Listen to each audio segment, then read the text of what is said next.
So welcome. Today we want to read an amazing story in the Talmud, which maybe summarize the things we've seen throughout the year. The sources put them all together.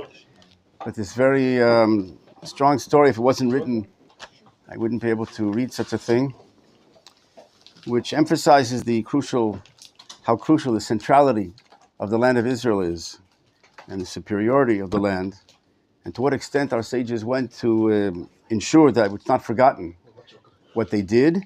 We'll see what they did, this act, and the fact that it's written in the Talmud for future generations to be learned. We'll see how maybe it's also connected to this week's parasha, in Dvarim, the beginning of Dvarim, and also to the times of the 9 days before the Churban, caused by the sin of the spies. So, if you see in front of you, you have the sheet, the Gemara, at the end of Brachot, page 63a and b, it continues.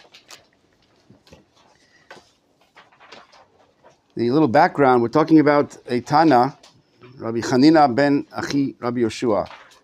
Chanina, the nephew of Rabbi Yoshua.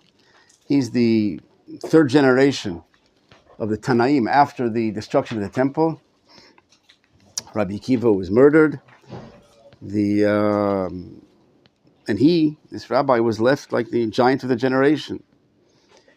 Yerushalayim was closed to the rabbis. Adrianus also destroyed Yavne, the place of the wise, the rabbis, and forbade to learn Torah.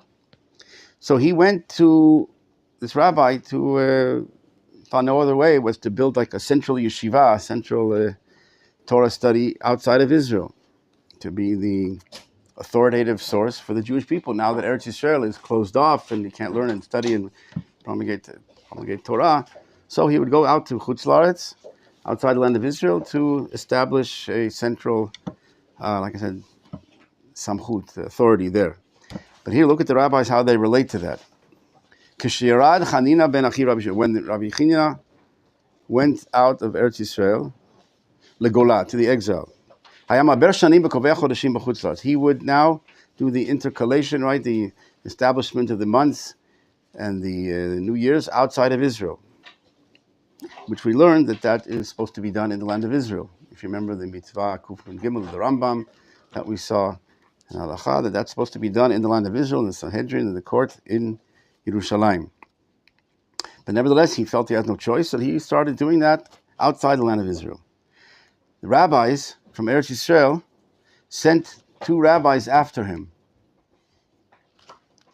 We'll see this planned effort, organized exactly in order to negate what this rabbi was doing. But we'll see how they did it and how strong. So they sent 2 rabbis, Rabbi Yossi ben Kippar and Ben Benoshel Zechariah ben Kabutal, the great grandson of Zechariah ben Kabutal.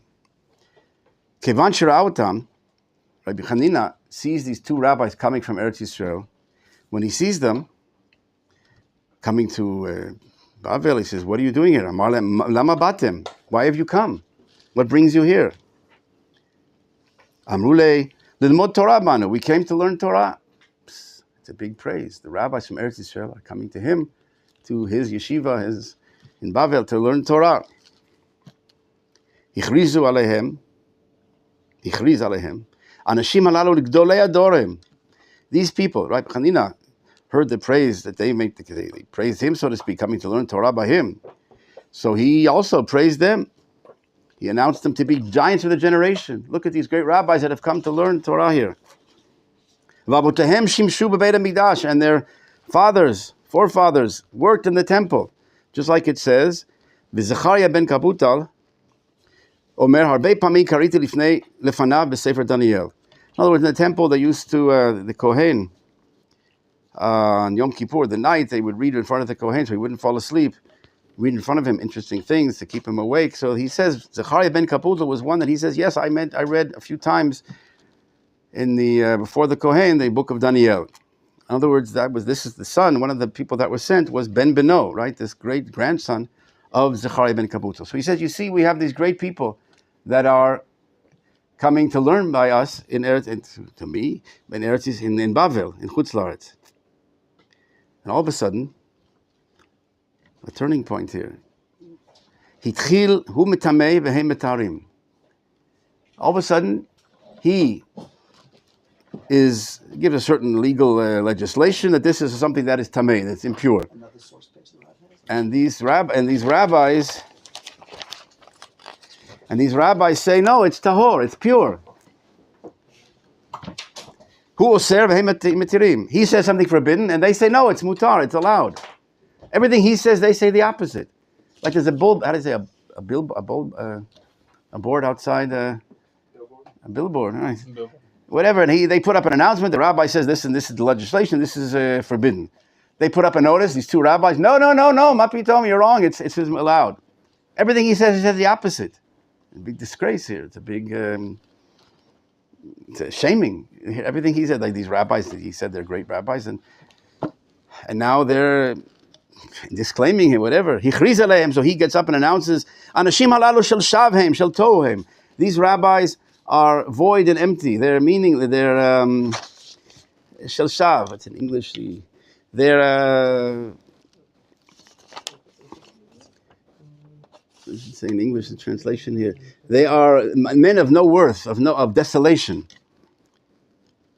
So they say to him, Kvar banita yetaychol listor. You already built us up. You can't pull us down. You've already praised us. We're the great rabbis that came from Eretz Yisrael. You said we're giants of the generation. And now we disagree with you. Now you say we're lousy, we're worthless. You've already built us up. And this was all planned. We'll see later. This was all pre-planned to build up this thing, to make themselves, a place in the community, to be respected. And then to do this, today we'd call shaming him, to take everything to denounce him. You've already built up the fence. You've built us up. Again, the same idea. And you can't pull us down. You can't breach the fence. Why are you doing this to me? Why is it that everything I say is impure, you say it's pure? Everything I say is forbidden, you say is allowed. Why are you doing this to me? Why are you doing this? Amrulo, and now they reveal the secret. Because you are intercalating, you are making these calculations of the new months and the leap years outside of Israel, which is not to be done. And you're usurping the centrality of Eretz Yisrael. The authority comes out of, as we'll see the source, from Zion goes out Torah. But what gives them... The Gemara will ask that. How can they do this? We'll see, lot. We have a lot. You're right, it's very strange. How can they do this? How can they embarrass someone? We'll see even the law, halachically, you can't. But even if everything they said is true, because then they're ruling... They asked that also. We'll get to that. You'll see. Wait, let's get the story, and we'll see the version in the Yerushalmi. This is the Talmud Bavli. Okay. And if you'll turn the sheet, we'll get to the Talmud Yerushalmi. You won't believe these. I told you, if it wasn't written, it's hard to believe. But this is written, again, not only that they did it, which is a phenomenon, but that's written in the Talmud, that generations to learn this and to learn from it. What's the message? So the message is very strong here, unequivocal, of what you're usurping the centrality, the uniqueness of Eretz Yisrael. That's why the name of the sheet, I called it Merkaziyut Torah Eretz Yisrael, the centrality of Torah in Eretz Yisrael. But let's go with. So he says, look, what do you mean I'm doing the calculations in the Chutz La'aretz? He answers, doesn't remain obligated. Halo Akiva ben Yosef hayama ber shanim b'kovei chodeshim b'Chutz La'aretz. Also Akiva, he calls him Akiva again. He was not too long after it, but he calls Rabbi Akiva. Rabbi Akiva also did the calculations in Chutz La'aretz. Indeed, we'll see the source, that there was a time that no one else was available, no one else could do so. So he had no choice here outside the land. So he says he did it, so I also doing it. What's the problem? Amrulo. So they answer him. Amrulo Hanach Rabbi Akiva. They call him Rabbi Akiva. Leave Rabbi Akiva out of this, so to speak. Shelo iniach kamoto be'eretz Yisrael. He didn't leave anyone like him in Eretz Yisrael. In other words, Rabbi Akiva is something different. That was, don't compare yourself, whatever. He left no one behind equal to him in Eretz Yisrael. So he doesn't remain obligated again. He says, Amrulo, I also left no one like me in Eretz Yisrael. Now, there's no one as good as on my level that can do so in Eretz Yisrael, which again could very well be true. He wasn't. We're talking about a giant of Torah. The sources talk about he was The Gemara points out in Sotah, another place, that he was medaktik and mitzvot. Again, we're talking about Tana here. It's not. We have to be careful. I have to be careful. But this is what the Gemara says. In other words, what took place here and what. So he says, I also left no one like me in Eretz Yisrael. So he said that was true when you left. Amrulo, the problem is, or the kid goats that you left behind have become rams with horns. They've grown up, and now they're big rabbis. And indeed, when you left from Hadrian, the Zerot, the decrees, you couldn't study Torah, learn Torah, and you killed and wiped out and got rid of all the Torah. But now he died a few years later, Hadrian, and now the children have grown up, and Torah is returning, and now Eretz Yisrael returns to its central podium and state, what it's supposed to be, and you continue with your misdoing of doing it outside the land of Israel. Maybe at the time that was no choice, and there was no choice. But now things have changed. And these rabbis that have now grown up, they've sent us to you. Again, this is a whole plan. This whole act of sending him, they was planned, pre-prepared, and that they have sent us to you. And thus they have said to us, Lechu v'imru, go say to him, Bishmein, in our name, Im shomea muta. If he listens, fine. If he listens and stops doing what he does and remembers the centrality of Eretz Yisrael, these laws have to be done, and Eretz Yisrael is the center, etc., then fine. V'im lav, and if not, he continues, Yebeni du, he should be excommunicated. It's very strong. Can that even be done? Okay, the rabbis have that's what they hinted at when they have rams with horns. He says they have, one of the rabbis interprets that they have the horns that now are able to gore you. What does he say here in the commentaries? But let's go on. There's more. No, excommunicated. It's not a nanja. No. Well, in the language of the West, when somebody's excommunicated from something. No. Nidui is a nidui. No. Whatever denomination. No. He's a Jew. So what do we mean by you saying excommunicated? There's nidui. What's the laws of nidui? No, what is it? In English, it's called excommunicated, but certain laws he can't teach in the public, whatever. You're excommunicated from the Christian church. You're still Christian. You're just not allowed to take sacraments from the Christian church. You're cut off from certain aspects of the You're no longer religious part of that services. church. You're no longer, if a church excommunicates you, you're not part of that church anymore. Right, you can't receive sacraments from them. You're still. It's not a cutting off of the belief. It's like a cut off from the sacraments. But we have a lot to do. Wait, let's go. Well, it's a lot of nidui. You can get rid of it. You can do certain things to it's banadan. Once they did it to Spinoza.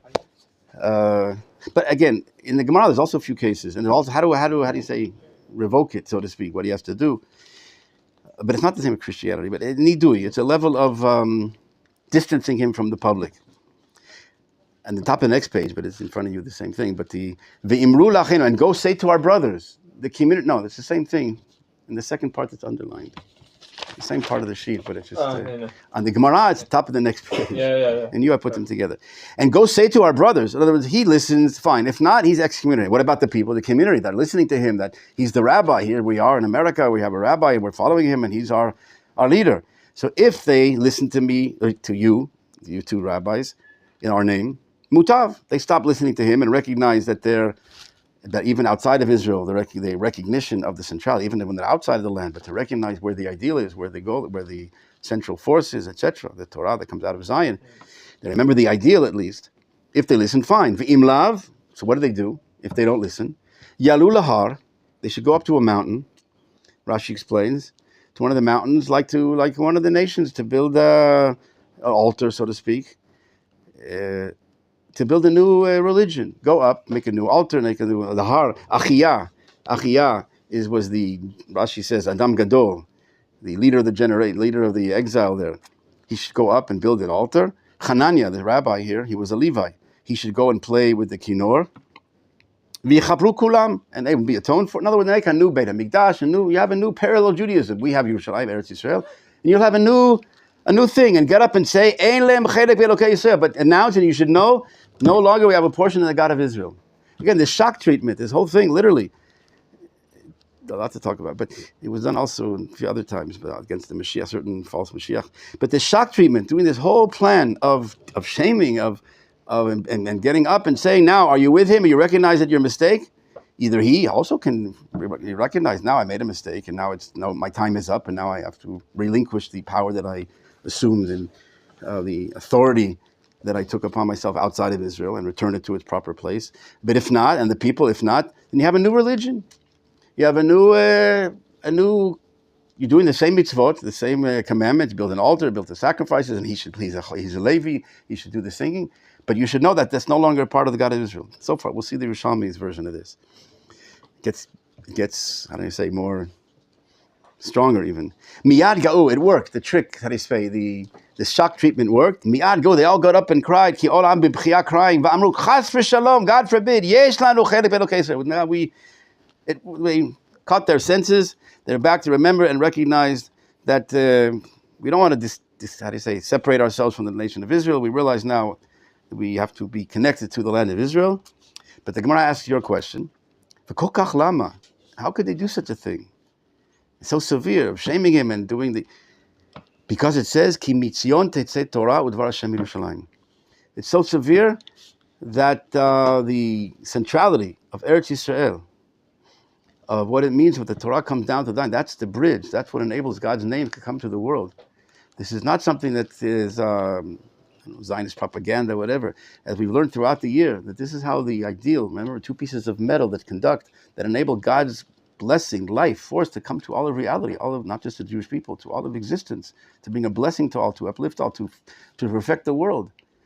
To cut that off and to say we have a new pipe, now a piece of plastic, that can also conduct, now we have a new, replica, or we'll have a new Judaism that does it without Eretz Yisrael.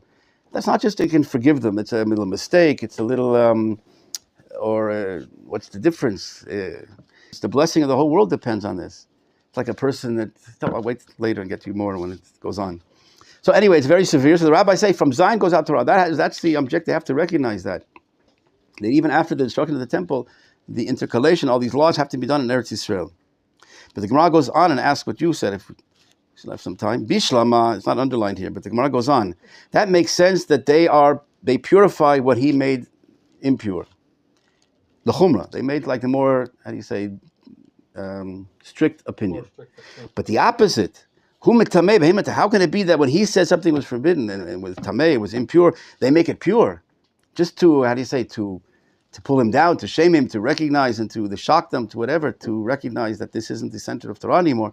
But how can you say the opposite? Why? The Gemara says, the Braita says, Chacham shetameh, a rabbi that makes tameh, announces something to be impure, ein chaveiro rashai l'taher, you can't make it pure. Someone that makes it forbidden, again, more strict you can go. But to lenient, it's embarrassing him, you can't embarrass him, so to speak, disrespect, to go in the opposite. If it's something that's more more strict, because they're eating something not pure, not kosher, let's say, you have to tell them. But to make it more lenient, that you're not allowed to. If he says it's asur, ein chavero rashai latir. So the Gemara answers, Kehechi de lo nigrei betrei, in order that they shouldn't follow him. This was so strong and so necessary, and so that the whole shaming is the opposite of this law. This law is that you shouldn't shame the rabbi, usually, by making a more lenient decision against him. But the whole goal of this thing was indeed to shame him, to get rid of this thing. So in other words, the Gemara says, yes, in order to not to follow him, they did this very severe and serious thing of not according to usual law. It was so severe, recognizing or the forgetting of the centrality of Eretz Yisrael. It was very strong and required this unusual treatment. But before I go on and more questions, turn the sheet 90 degrees, and now let's see the version in the Talmud Yerushalmi, in the Gemara in Nedarim, chapter 6. How many instances is this unusual or common? Okay, no, this is very unusual. Okay.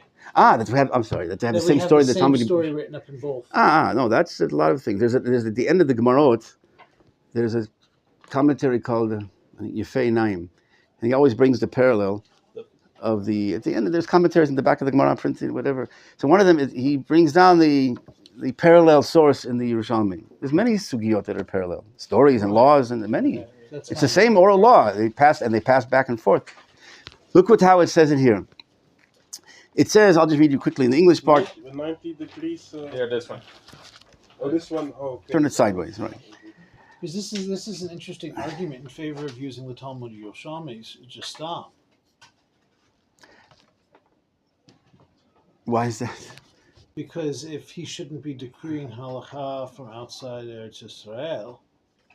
No, that's another question. Why Bavli? The Rambam goes a lot by the. We have a lot to talk about. I wanted to get to. We skipped that because it's the last class of the semester of the Torah to Eretz Yisrael, and it gets at this. What is the Talmud Bavli, Yerushalmi, the difference and the significance. But that we can't get to now. I want to end up with this, the semester, so to speak, to summarize. I think this story. So again, the Gemara says here in the Yerushalmi that you don't calculate the years in Chutz La'aretz. That's the law. Also in the Sanhedrin, the Gemara Talmud Bavli. If they did so, it's not considered, leap year. Even after the fact, they already did it. What can you do? No, even after the fact, it's not accepted. Unless, when is that the Yerushalmi says? If it can be done in Eretz Yisrael. But if it can't be done, there's no one there to do it, it can't be done, then it can be done outside of Chutz La'aretz. And so too, Yirmiyahu did it, and Yechezkel, and so too, Rabbi doesn't bring you Rabbi Akiva. So Rabbi Moshe Kaplan, I got a question.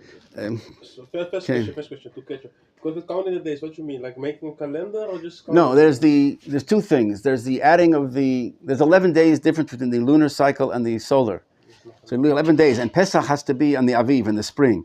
So every once in a while, in order to Prevent the shift. Right, to prevent the shift, there's an extra month added, a leap year, another extra Adar. Yeah, like this year. Now we have it already pre-calculated. Hillel already did it. That's every 7 times in every 19 years. Yes. But it's already so exact, the calendar. But also there's the every month, the witnesses to go out, and when they see the new moon, right? Yes. After 29 and a half, whatever, the witnesses come to the court, and by that they decide the new month. That's only in the court in Yerushalayim, in Eretz Yisrael. Nevertheless, he says also, now it starts our story, so to speak. Hanania ben Achi, Rabbi Yeshua, also calculated in Chutz La'aretz. And now it's in Aramaic, a little bit more difficult, but I'll translate it for you. They sent him, Rebbe, different names here, but the same idea. They sent 3 letters to Hanania in Bavel from Eretz Yisrael with Rabbi Yitzchak and Rabbi Natan. And now it tells us what the letters were, what was in each letter. It was like a closed letter, and they're already pre-telling us the 3 letter, what's inside of each one, but later he opens them one by one, so we'll see what happens each time. But the first letter says, B'chad aktiv, to your excellency, Hanania. It's a letter that sounds like praising him. Wow, to your excellency, Hanania. A very nice letter, very promoting him, so to speak, seemingly. The next letter says, the young goats, the kid goats that you left have now become grown up, Tayashim. And the third letter says, if you don't listen to them, go out to the desert, Atad, go out to the desert of the weeds, and you should sacrifice, and the Chunyon will throw the blood. In other words, the same idea we saw before, set up a new religion, a new thing. That's not Judaism anymore. You can do the same things, put on tefillin and keep kosher, whatever, but that's no longer, you have a new religion. So now that was the stage was prepared, and now the act starts. They give him the first letter, which says, to your excellency, Hanania. So what does he do? He hears that. Ikrun, he respects them like he did in the Bavli. He puts them up. Wow, these are great rabbis. They came to learn by me. Here it says they turn to him with great honor. So he makes them also, honors them and places them on a high status.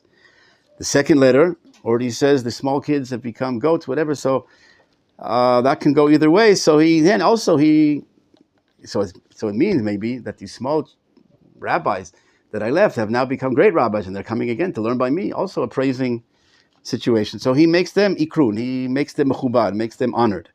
The third letter already says there's no room for debate. Yeah, he realizes now they're attacking him, and you can go down and keep offering and do a sacrifice, have an Obed Mikdash, a new and parallel.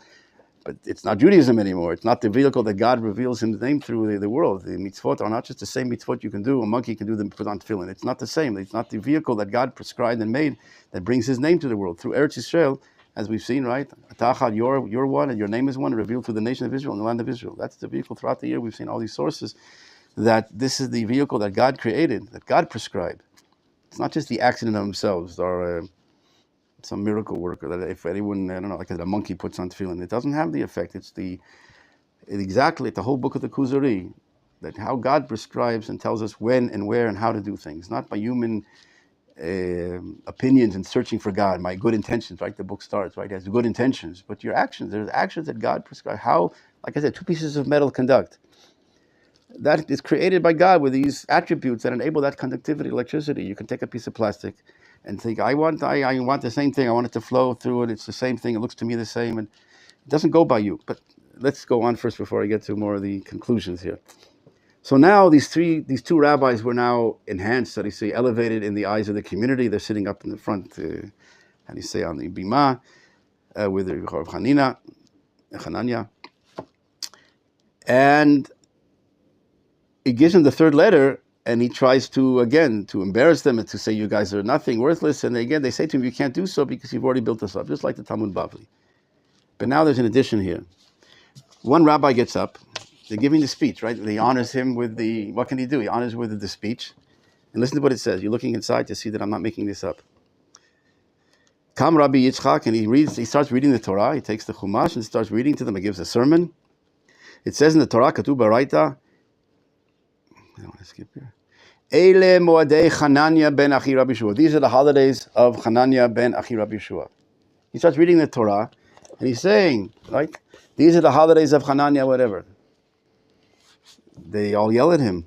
Moadei Hashem, it says. You're not reading it right. It's not Chananya. It says these are the holidays of God, it says in the Torah. He says to them, they say, right, Amulam Gaban, that's by us. You seem to have forgotten that. No, it's if you made a new religion. This is a Hananiism. This isn't Judaism. You're saying the same laws, the same holidays, it seems to be the same. You should know that this is Elam Modeh. This is Hanania. This is the laws of, this is the new Hananiism. This isn't Judaism. Judaism is, again, the Torah, the divine ideal of goodness, of flow of it, that comes down to the world, how God prescribed and described and created such, how His name can reach our world, how we can connect, how we can plug in all of reality to that source of goodness and holiness. But you've got a replacement. You've made Babel as we have a new Jerusalem, a new conduit, a new vehicle. You should know, okay, in your Torah, it says these are the holidays of Chananya. It's not they say, no, Pitom, it says, Hashem. He says, no, that's by us. You have forgotten that. The other rabbi gets up, and he says, he completes the sentence, Ki mi mansi tetzei Torah udvar Hashem mi Gateshead. You looking inside? What? What does it say? No, what does it say in the Gemara here? It doesn't say Mansi in Gateshead. It says, Ki mi Bavel tetzei Torah udvar Hashem mi nahar pakud. I added the different words, the same idea. He goes to the community that they're satisfied where they are in America, in Bavel, whatever, and he says to them, Ki mi Bavel tetzei Torah. From Bavel go out Torah, the word of God from Nahar Pakud, this river, right, of the lake of, in Gates, whatever, and it is. Amrulay, they all scream, Mapitom, it says, Ki mitzion tetzei Torah, udvar Hashem Yerushalayim. You're reading it wrong. He says, Gaban, that's by us. You guys have seemingly forgotten that. Right, my famous article here, there's nothing Orthodox Jew needs, it isn't here. Right, from the Los Angeles Times. I have other things to bring you if we have time. They've forgotten. Religious, Judaism, it's the same commandments. No. Look what the Gemara says here. You've got a new Torah. It says from Bavel go out Torah. Seder, you have Hananiism. That's not Judaism. That's not the conduit that God created. This isn't some man-made religion. How you want to make Shabbat Tuesday. Shabbat, I'm busy. I made a few appointments. Tuesday night, I get dressed up, white shirt, make kiddush, have the 2 chalot. Shabbat, shalom aleichem, whatever. Great, Tuesday night. It doesn't go by you. It's not a subjective thing, time and space. So too in time and space. There's a geographical location in which God created such that enables this connection, right? The Shara Shamayim, the gate to heaven.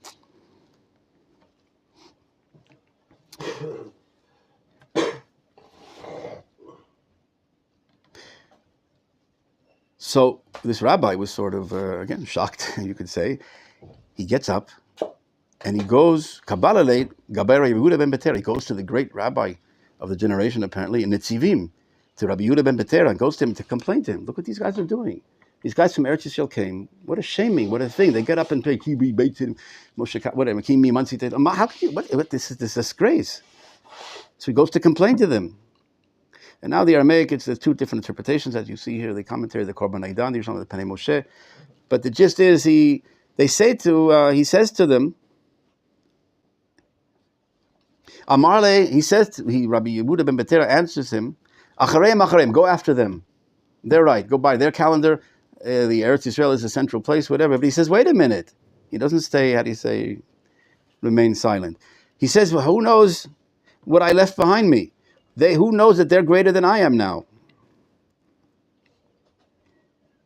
So one of the rabbis comments, he explains it, it's a question. In other words, I'm not sure that they're greater than I am. So he answers them, you're not sure. They say they're at a higher level, they can do so now, the calculations of the new month and the leap year. And you're in doubt. So when we have a doubt, they're sure and you're in doubt, so we go by them. The other opinion, the same idea, the principle, that we go by, the conclusion is that you say you're not sure, but they say they know how to do it. Therefore we don't go by Chutz La'aretz, because there's no one like him. Only if you have someone that knows that there's no one for sure like him in Eretz Yisrael. Like I said, Rabbi Akiva, in his time, there was no one like him that could do so, but now there are others that can do so. So we go after them. And then he gets up, this rabbi, gets on his horse, the Rabbi Yehuda ben Betera, and goes all over the country to go and to announce to everyone to go by the proper calendar that was established in Eretz Yisrael. It was established, right? The enactment by the rabbis in Eretz Yisrael. Wherever he got to. He fixed their calendar. You guys are doing the wrong holidays. You're doing on Pesach on the wrong days. You're eating chametz according to the true calendar, the Eretz Yisrael jurisdiction legislation. Don't go by Chalan anymore. So wherever he got to. They're still going in mistakenly. They're going on the wrong calendar. And we'll see the results of this. Unbelievable. If you get to it's a sad ending, unfortunately. Maybe we'll end happily, but the ending here is not so good. But they're going on the mistaken calendar, wherever he didn't reach. Wherever he reached, he fixed and they accepted, obviously his opinion, that we go by the Eretz Yisrael. The next sheet.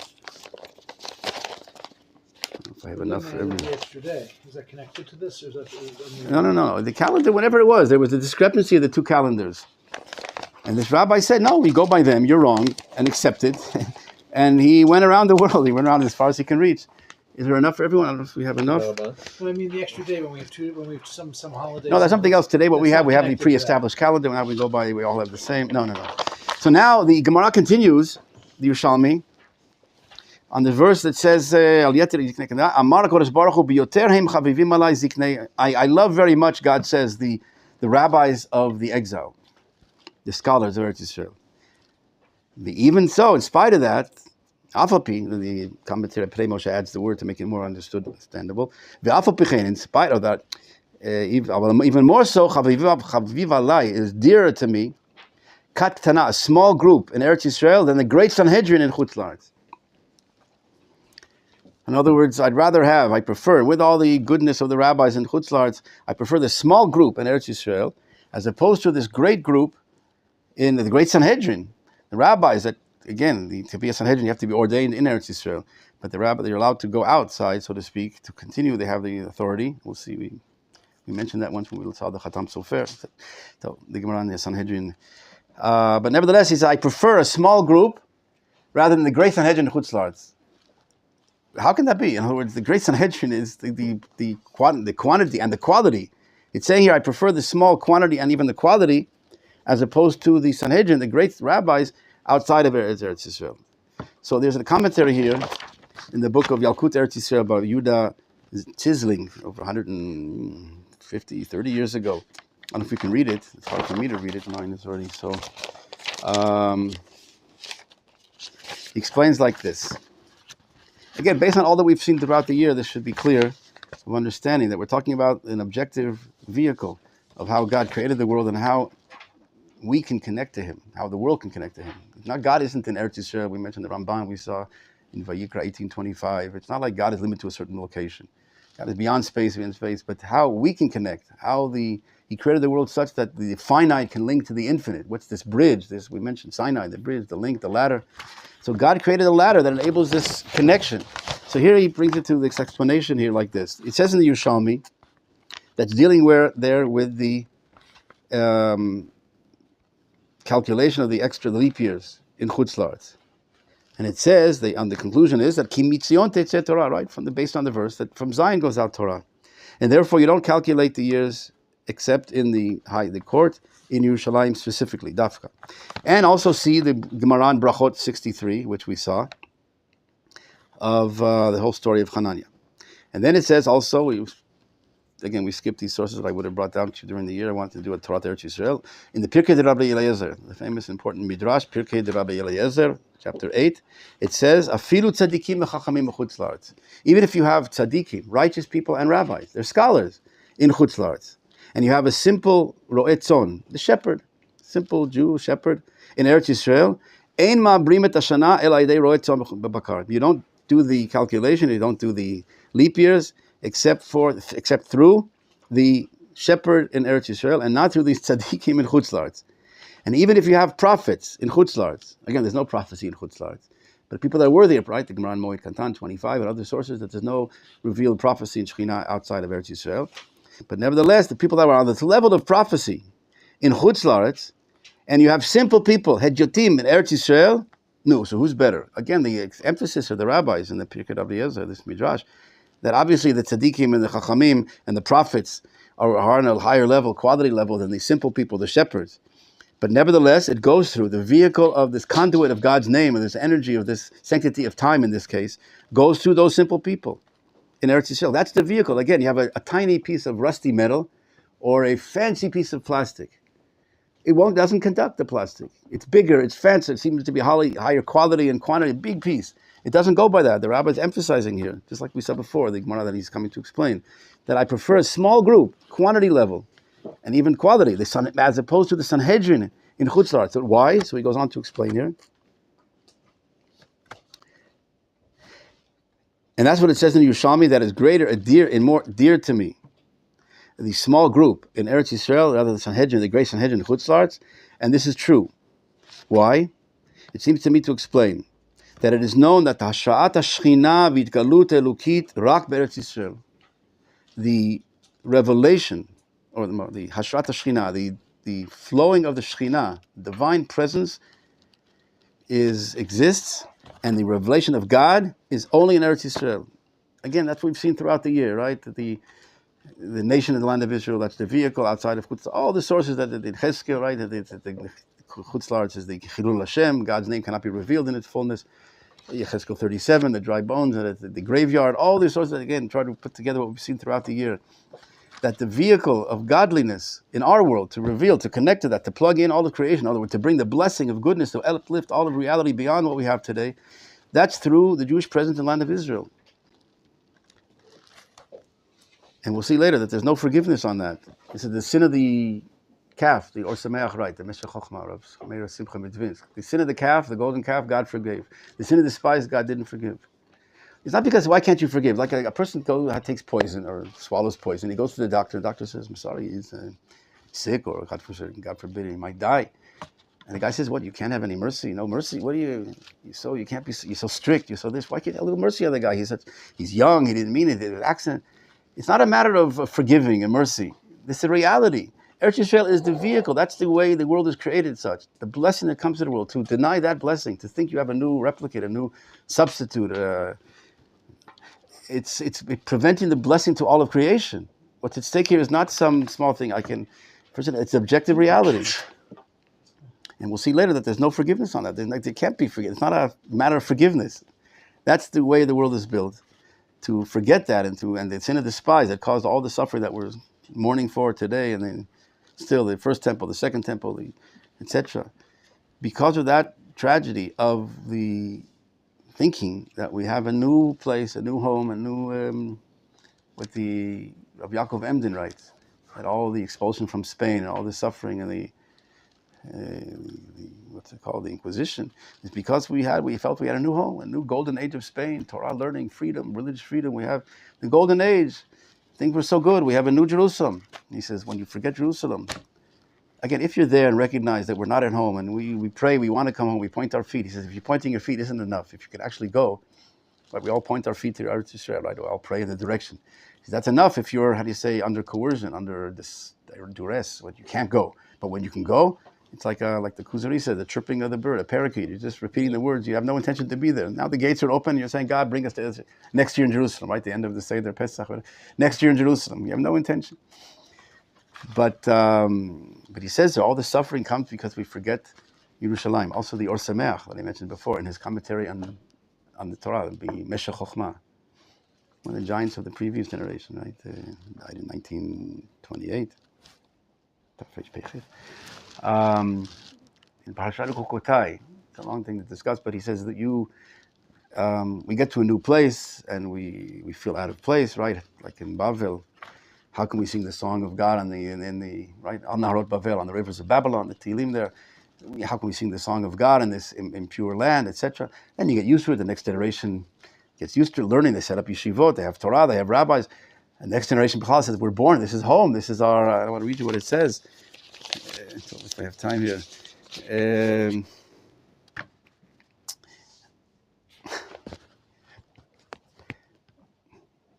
Our decision to remain in America rests not on the fact that we identify ourselves firmly as Americans. We don't view living in America as a timid, compromising of ideals. It's an ideal in and of itself.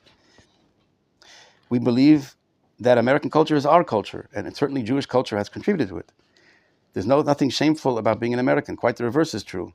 At the same time, as religious Jews, many of us recognize the extreme importance of maintaining a Jewish state in Israel.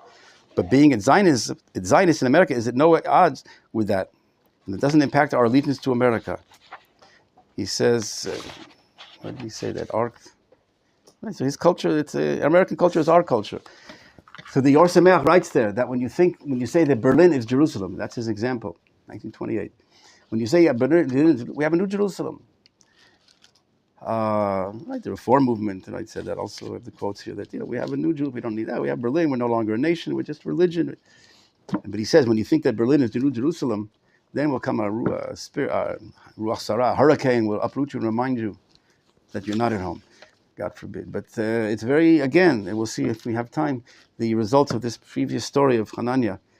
But just to finish his explanation here, that the Shekhinah dwells and the revelation of God is revealed only in Eretz Yisrael. That's how it's built. Like I said, make Shabbat on Tuesday night.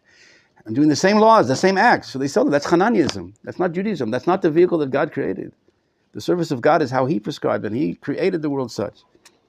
Why? For there is His house, of God's house, but Shekhinah, and there the Shekhinah dwells, like it says in the Midrash, Umitzion Tetzeh Torah.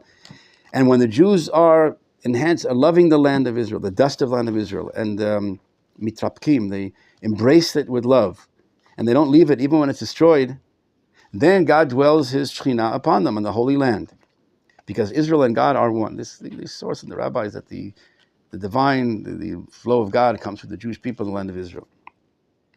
Not so if there's no Jews in Eretz Yisrael, God forbid, in the Holy Land. On who will He dwell His name? There's no one there, like the two pieces of metal. The piece of metal, the energy comes down. There's no receptacle. There's no recipient there. There's no other piece of metal to receive it. The Jews in America. But that's not, we mentioned, I don't know if you got to remember the Rambam, that it says God, right, in Mitzvah 153, the positive commandment. If there's no Jews in Eretz Yisrael, He says, God forbid that can ever be, because God promised us there will never be total destruction of the Jewish people. Not even destruction of the Jewish people. There can be Jews in America. So there's no Jews in Israel. But meanwhile, they're all in America. When they come back, they'll be in Eretz Yisrael. But no, he says, well, there's no Jews here. That's the destruction of the Jewish people. In the Khatam Sofer, we saw in Shuvah 234, in Yoredea, the Khatam Sofer, he explains the Rambam. There's no Jews here. That's the end of the Torah, the end of everything, God forbid. That's the end. Because there's no vehicle, what it says here. There's no recipient. It's no receptacle. It's not like you can do it on the Jews in America. You take a piece of plastic, and that'll conduct. So that's what it says here, the same thing. That's why I prefer a small group in Eretz Yisrael, because that's what enables my name. Remember, the Rambam said even more. Remember, the nation of Israel, even if there's 10 Jews in Eretz Yisrael, you don't take into consideration all the Jews outside, millions of Jews outside the land. The nation is defined by those 10 Jews. They're the umbilical cord that keep God's connection of life to the world, not just to the Jewish people, to all of existence. If there's a cutting of that life source system, God forbid, it can't be, because God won't destroy the world, won't let the world be destroyed. But the Rambam, even if there are 10 Jews, they're the vehicle, they're the receptacle. So he said, if there's no Jews here, the same idea, then on who will God rest His name? There's no receiving, and therefore God prefers on the sticks and stones, but therefore God prefers a small group in Eretz Yisrael, because they keep it alive, they keep His name connected to the world, they keep the world alive, rather than a great Sanhedrin outside the land of Israel. But just to finish the story, maybe on a sad note, so there's a case here when, I don't have to get into the law here, if a woman was taken captive among the nations, assumed that she was defiled. If she comes to the court and says, I was taken captive and I was not defiled, she's believed. There's a principle called a pesha asar peshitir. Like, we didn't even know that she was taken captive. She could have come and said, I'm now not defiled, I'm impermissible to a Kohen. But she told us, we only know from her that she was taken into captivity, was, abducted. And she's telling us that she was not defiled, so she's believed. Because if she wanted to lie, she could have just said, here I am, and I'm going to marry a Kohen. But if there are witnesses to say that she was taken into captivity, we know from another source that she was taken into captivity, then she's not believed to say that she's muteret. So there's a case here, I don't want to get to the whole story, of the daughters of this great rabbi that were taken into captivity, and they come back to the court and they tell the witnesses, like the captors, to wait outside. They go into the court and say, we were taken into captivity, but we're permissible to Kohen. So they say, okay, the law is simple, that you're allowed to marry Kohen. Then the captives come in and now they demand their ransom. They say, they came in from the outside and said, we captured these girls and now we demand the ransom from the Jewish people to get their money back, if you want to free these women. So now we have witnesses, so to speak, but it's too late. They already were, made permissible. So the case goes on, and when this rabbi, he marries one of them. There's a reason why. He marries one of them, and she dies. He marries the second one, and she dies. So the Gemara says, well, because they lied? In other words, you see this Kohen, he was a Kohen, right? You see that they lied, and that's why they got the divine vengeance, whatever. They lied, and they got their punishment. They died. The Gemara says, chas v'shloim, they didn't lie. Why did they die? You see the Gemara here. Min chatat Hananiah ben Yeshua. They died because of the sin of Hananiah ben, the nephew of Rabbi Yeshua. She'iberet hashana b'chutzlat, because he made the calculations in chutzlat. What's the connection? These two women died generations later. What's the connection to the sin of? So one explanation, the Pnei Moshe you have on the left, is what I don't know if you asked, whatever, but they were in the parts they taken into captivity in the part of the land in Babel that was still going by the place that Rabbi Yehuda ben Betera didn't get to fix. They're going by the wrong calendar, in other words. And he says they were eating like they ate chametz on Pesach, and they desecrating the holidays. And wittingly, right? They thought that was the calendar that was in their places, because he didn't get there to fix it by the Eretz Yisrael calendar.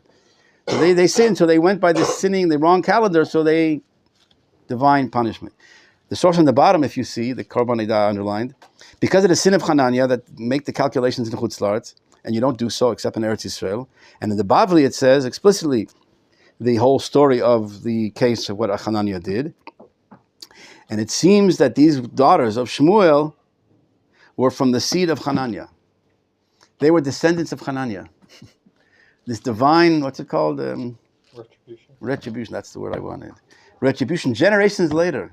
Like I said, the Or Sameach said the sin of the spies wasn't forgiven. This divine retribution on something that generations later continue this distortion. This, again, not that they were wrong, but what he did has an effect. There's no forgiving. The poison is in the system. Once it's in the system, the poison, like I gave that metaphor, it damages everything. This kilkul, of not recognizing, not understanding of the centrality of Eretz Yisrael is not just a private thing, a local thing, like a Zionist property. It's the blessing for all the world. It's the goal of all of creation depends on that. The good for all.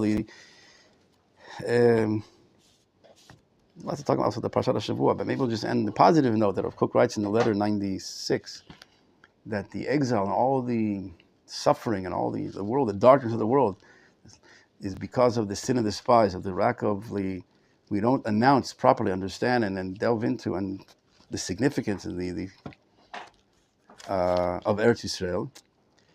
And he says, Halavai, that after all the explanations and all the study, all that we've learned for the year, he said, all the analyzing and then depth into the greatness of Eretz Yisrael, that we should even manage to scrape the surface one iota, what the true significance and the grandeur and the splendor of what Eretz Yisrael is for us and for the world, for creation. That lucky for the world that has this place, this location that God created, that enables this connection to all the goodness of, again, uplifting the world to the Shekhinah in the world. It's a different world. The world with the temple, without a temple, is a different world. It's like a person with a heart, with a head without a head. It's the life, the flow of all of life, the fullness of vitality, it's hard to describe what we're with the Shekhinah. We don't have any perspective. We can't imagine. What's the difference? We're religious now. We have Eretz Yisrael. We have even in Eretz Yisrael, we have the state, we have an army, we have Torah, we have yeshivot. What are we missing? Beit HaMikdash.